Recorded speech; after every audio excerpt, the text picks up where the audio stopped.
قال شعر الضراسي شعر من دون ضراس، وابن المريسي هاي سحة مض قب أشعارهم تد الوجع وسط الراس ولا لقينا للوجع. هذا طب يلعبوا بالشعر مثل الأفلاس. صوبت شعرك ورميت طلقتك في قاس، لأنك حسبت بعد ما عرف يحسب.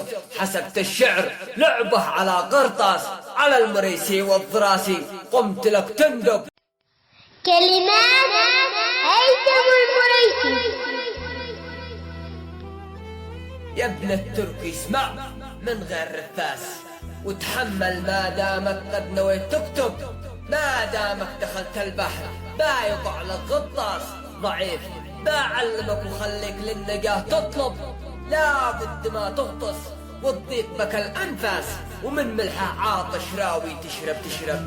أمامك المريسي شامخ شديد الباس، ما هو مثلك يا ويفري مرطب.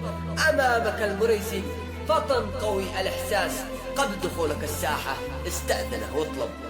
أمامك المريسي شامخ شديد الباس، ما هو مثلك يا ويفري مرطب. أمامك المريسي فطن قوي الإحساس، قبل دخولك الساحة استأذنه واطلب. وإن كان ما خليك تعس نظارتك عسعاس، وتشل بيدك الصندل لا قدك تهرب. صوبت شعرك ورميت طلقتك في قاس، لأنك حسبت بعد ما عرف يحسب.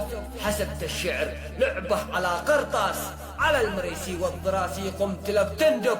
شكلك تعاني من وجع بالاضراس، او نظارتك خلت النظر عننا محجب.